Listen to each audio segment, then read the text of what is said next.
बरसात की एक रात, एक हफ्ते के लिए बेटे के साथ मॉन्ट्रियल आई थी। अनिरुद्ध के स्कूल का एक कंपटीशन था जिसका फाइनल यहाँ पर होना था। पति रवि भी आने वाले थे साथ में, परंतु इन वक्त पर ऑफिस का एक प्रोजेक्ट आन पड़ा था जिसके लिए उन्हें एक हफ्ते के लिए रशिया चले जाना पड़ा। अतः मुझे ही मजबूरन ऑफिस से छुट्टी लेकर कनेक्टिकट से ड्राइव करके अनिरुद्ध को लेकर यहाँ आना पड़ा था। मैं शहर के अंदर ड्राइव तो कर लेती हूँ, ऑफिस जो जाना होता है रोज।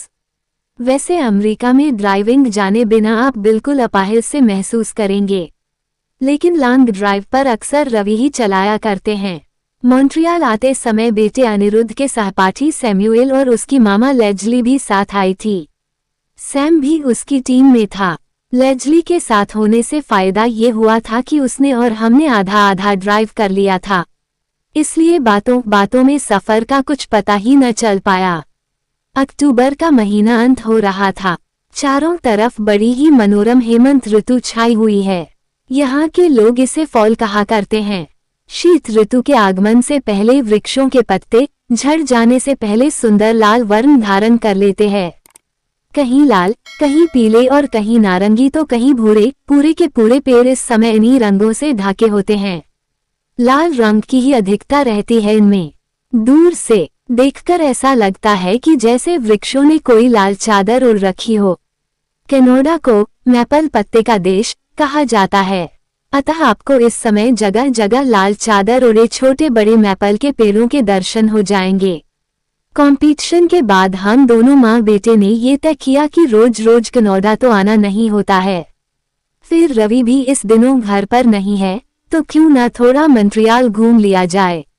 वैसे भी कल शनिवार है और सोमवार से पहले ऑफिस और स्कूल ज्वाइन नहीं करना है हमें, तो वीकेंड को हमने यहीं बिताने का निश्चय किया। लेजली और सैम को भी इनवाइट किया था, परंतु उनको घर जाने की जल्दी थी, इसलिए अपने लिए एक गाड़ी का बंदोबस्त करके प्रतियोगिता समापन के पश्चात शुक्रवार शाम को ही वे दोनों निकल गए थे। शनिवार का मौसम बहुत अच्छा था, सुंदर धूप निकली हुई थी। हालांकि दिन का तापमान भी 2 डिग्री सेल्सियस था। लोग कह रहे थे कि जल्द ही बर्फबारी शुरू होने वाली है, परंतु हमें क्या, हमें तो अगले दिन ही यहाँ से निकल जाना था। हमने अच्छा मौसम देखा और दिन भर शहर घूमते रहे। Montreal museum of fine art, Notre-DIMMs church, botanical garden और बायोडोम देखने के बाद जमकर भूख लग रही थी। एक फ्रेंच रेस्टोरेंट में जाकर हमने तब लंच कर लिया। फिर हम माँ बेटे ने घूम घूम कर काफी शॉपिंग भी की, लेकिन शाम से ही मौसम खराब होने लगा था, इसलिए हम जल्दी ही होटल में लौट आए थे। कल भोर भोर निकलना था। करीब 8-9 घंटे की लंबी ड्राइव थी, इसलिए डिनर करके हम जल्दी से सो गए थे। सुबह जल्दी निकलना तो था क्योंकि शाम होने से पहले मैं घर पहुंच जाना चाहती थी। आजकल सर्दियों में 4 बजते ही अंधेरा छाने लग जाया करता है, परंतु आज सुबह बड़ी देर से मेरी आंखें खुली थी। घड़ी में देखा तो 10 बज रहे थे। टपाक से बिस्तर पर उठ बैठी। 7-8 बजे तक होटल से निकल जाने की सोची थी और अभी यहीं पर 10 बज गया है। ओह शिट, अभी ब्रेकफास्ट करके निकलते निकलते 11:30-12 तो आराम से बज जाएंगे। अनिरुद्ध मेरे से पहले जग चुका था। वो खिड़की के पास खड़ा होकर बाहर कुछ देख रहा था। हमारा होटल 402 नंबर हाईवे के पास था, शायद गाड़ियां देख रहा होगा। ऐसा सोचकर मैं पलंग से उतरी ही थी कि आवाज सुनकर अनिरुद्ध ने इधर देखा और खुशी से चहककर बोला, मम्मा देखो स्नोफ्लेक्स। उसकी बात सुनकर मैं भी खिड़की के पास गई। ओह माय गॉड, पूरी कायनात बर्फ की चादर ओढ़े हुई थी। वृक्ष सारे सफेद, सारी बिल्डिंगें सफेद, पार्किंग लॉट पर रखी सभी गाड़ियां तक बर्फ से सफेद पड़ चुकी थी। मम्मा, लगता है रात भर काफी बर्फबारी हुई है यहाँ। उद्धरण चिन्ह। अभी भी रुई के टुकड़ों के समान बर्फ के गोले आसमान से गिरे जा रहे थे। टीवी ऑन किया तो दिन भर मौसम खराब रहने का फोरकास्ट दिया जा रहा था। न्यूज रीडर मौसम की ऐसी खराब हालत में बिलावजा घर से बाहर न निकलने की हिदायतें दे रही थी। धत तरीकी, कल ही निकल जाते तो अच्छा था। नाहक शहर घूमने के लिए रुक गए। बड़ी बेवकूफी की। मन ही मन झुंझलाने लगी थी कि रवि का मास्को से फोन आ गया। अरे अनिता, तुम लोग अभी भी होटल में हो। टीवी पर बताया जा रहा है कि आज मॉन्ट्रियल का मौसम बहुत खराब रहेगा। जल्दी से निकल पड़ो और 4 बजे से पहले बॉर्डर पार कर जाओ। हाँ ठीक है, तुरंत निकलते हैं। जल्दी जल्दी हाथ चलाते हुए भी होटल से चेकआउट करने में पूरा 1 घंटा लग गया। हमें अमेरिका जाना है सुनकर वे लोग हमारे सफर के लिए शुभकामनाएं देने लगे।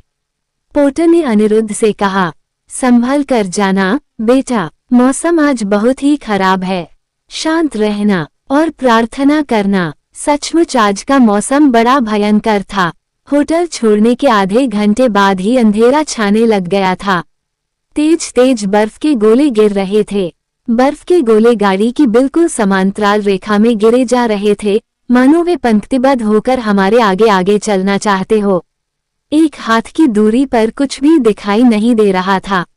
आगे सड़क तय करने के लिए गाड़ी की हेडलाइट का ही भरोसा था और दिशा निर्णय के लिए जीपीएस के अलावा और कोई चारा न था। एक हाथ की दूरी पर आगे सड़क है अथवा खाई, कुछ भी खाली आंखों से देखकर पता नहीं चल पा रहा था। जीपीएस जहां हमें मुड़ने को कहता था हम वहीं मुड़ जाते थे। तकरीबन 3 घंटा ड्राइव करने के बाद हम चाय के लिए एक जगह पर रुके। मौसम अब भी काफी खराब था। घर कब पहुंच पाएंगे यह मालूम न था। जीपीएस अमेरिका का बॉर्डर अब भी 2.5 घंटे की दूरी पर दिखा रहा था। अगर रास्ता खराब हुआ तो इससे भी ज्यादा समय लग सकता है। इसलिए हमने कुछ स्नैक्स और पानी की बोतलें खरीद ली और कुछ शक्तिवर्धक ड्रिंक्स और न्यूट्रिशन बार भी पैक करा लिए। 2 घंटे चलने के बाद एक जगह पर पहुंचकर जीपीएस सिग्नल ने काम करना बंद कर दिया। अब तक चारों तरफ घुप्पा अंधेरा था। हम राजमार्ग पर सीधे सीधे चले जा रहे थे। अंधेरा इस तरह था कि आसपास कुछ भी ढंग से नहीं दिख रहा था। अनिरुद्ध डर के मारे चुप हो गया था। मैंने तब निश्चय किया कि इस अंधेरी रात में आगे बढ़ने का कोई मतलब नहीं, कहीं पर रात भर के लिए रुक जाना ही सही रहेगा। अनी बेटा, देखो जरा कहीं आसपास कोई होटल या रेस्ट हाउस है क्या? मैंने सामने सड़क से नजर हटाए बिना ही उससे पूछा। कैसे देखूं मम्मा, नेटवर्क ही तो नहीं है।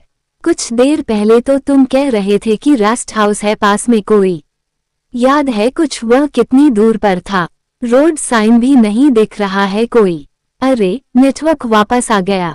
हाँ मम्मा, आधे घंटे की ड्राइव पर बाईं तरफ एक रेस्ट हाउस है। मम्मा आगे देखना, संभल कर। अनिरुद्ध के चीखने से मैंने झटपट ब्रेक लगा दी थी। गाड़ी का इंजन एक अजीब सा आवाज निकालकर शांत हो गया था। सामने सुनसान सड़क पर एक 17-18 वर्ष की लड़की लिफ्ट के लिए हाथ दिखा रही थी और वह अभी अभी मेरी गाड़ी के नीचे आते आते बची थी। हे ईश्वर, अरे ऐसी तूफानी रात में ये लड़की कहाँ से आई? मैंने शीशा नीचे किया तो वह लड़की मेरे पास आकर बोली, उसे सामने के रेस्ट हाउस तक जाना है, जो यहाँ से मुश्किल से 10 मिनट की ड्राइव पर है।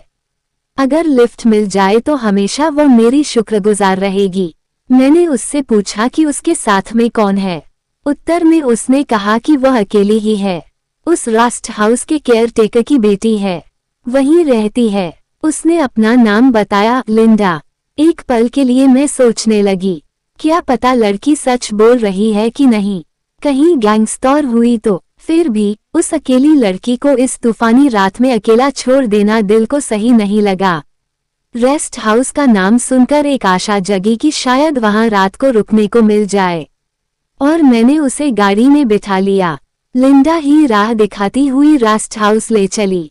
जीपीएस सिस्टम फिर से डाउन हो चुका था। लिंडा काफी मिलनसार लड़की निकली।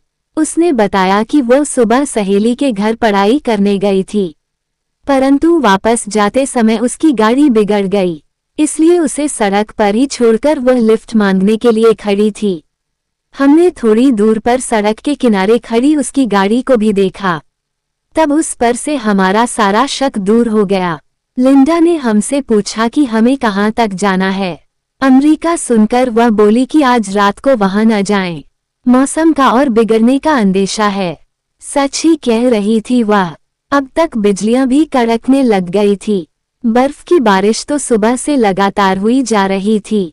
रात को और भयंकर तूफान का अंदेशा मुझे भी अब होने लगा था। अब हम रेस्ट हाउस पहुंच चुके थे। रेस्ट हाउस में हल्की सी रोशनी जल रही थी। चारों ओर अंधेरा छाया हुआ था। दूर से यह रेस्ट हाउस नजर भी न आता था। शुक्र है कि हमें लिंडा मिल गई थी, वरना इस रेस्ट हाउस को ढूंढ पाना नामुमकिन था। लिंडा ने अपने पापा मिस्टर स्मिथ से हमारा परिचय करवाया। पिता और पुत्री दोनों ने लिफ्ट देने के लिए बहुत बार हमें धन्यवाद दिया और एक रात के लिए उनके इस रेस्ट हाउस का अतिथि बनने का अनुरोध किया। हम और क्या करते, आगे जाना मुश्किल था, इसलिए रात को वहीं रुकने का फैसला ले लिया।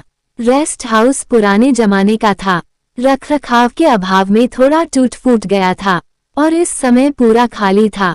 पूछने पर मिस्टर स्मिथ ने बताया कि गर्मियों के समय काफी लोग इधर आते हैं, परंतु इस समय यहाँ कोई गेस्ट बमुश्किल ही मिल पाता है। बहरहाल हम काफी थके हुए थे, इसलिए चिकन सूप और सैंडविच खाकर बेड पर लुढ़क गए।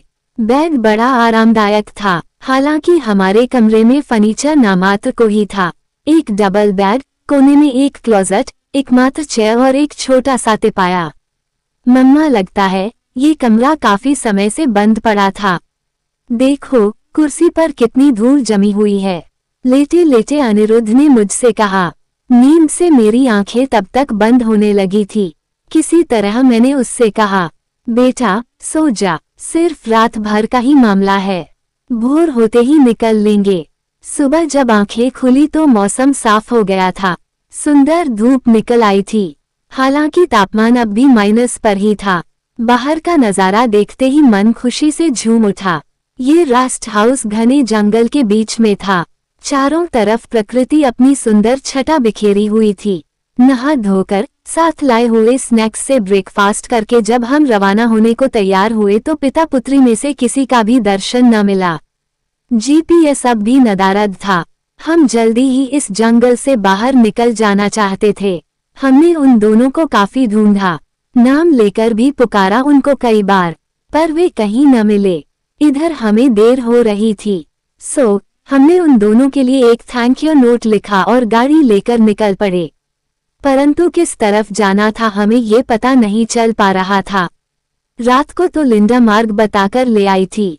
आधे घंटे के बाद मुख्य सड़क पर एक छोटा सा गैस स्टेशन पेट्रोल पंप दिखा।